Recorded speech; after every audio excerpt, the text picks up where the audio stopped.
Hey there, I'm Joshua Zirkle from CustomLivingSolutions.com, and I just want to say happy 2012. We're at the start of a new year, and for many of us that means looking at what didn't work last year and making some changes for this year, often in the form of New Year's resolutions or goals, and all of that's great. I think it's really important to take a step back and really think about what's worked for you and what hasn't.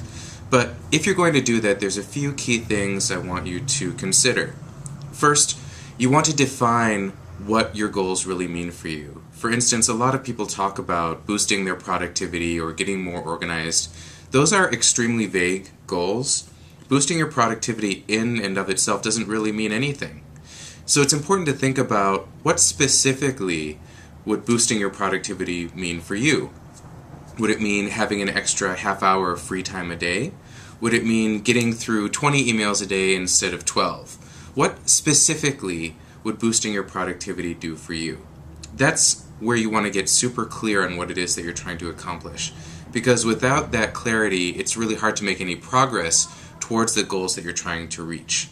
So get clear, get super clear. Then you'll also want to make sure that you schedule some time for working on reaching those goals that you've laid out for yourself. If you don't set aside some time, it's highly unlikely that you're going to actually make any time out of thin air or work on things during your magical free time that none of us seem to have to really focus on making progress towards each of those goals that you've laid out. So you want to define what your goals are and what they mean to you, and especially why they're important.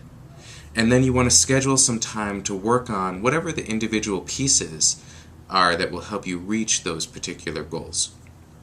One strategy that I think is really helpful if you're trying to make some changes around productivity or get more organized is to not just set aside time to work on your projects, but to enlist the help of other people. Now this could be support from a friend or a family member, maybe it's a colleague or coworker, or maybe just a networking partner where both of you have talked about how you share goals and you want to see each other be successful. You don't necessarily have to have exactly the same goals as the other person, but it's helpful that each of you are working towards something so that each of you can check in with the other person about your progress and about how you feel about how close you're getting to your goals and challenges that you've had along the way and strategize together about how to overcome them. So these three things together, really defining your goals, scheduling time to work on them, and then enlisting the help of a partner, are some strategies that I've seen be really successful if you're going to try to boost your productivity or get more organized in 2012. Now, for more tips and resources, or to sign up for a complimentary strategy session, just go to CustomLivingSolutions.com. There's lots more tips on there on the blog. You can feel free to shoot me an email, and I'll be happy to answer your questions either in the blog, on social media, or here on an upcoming version of the videocast.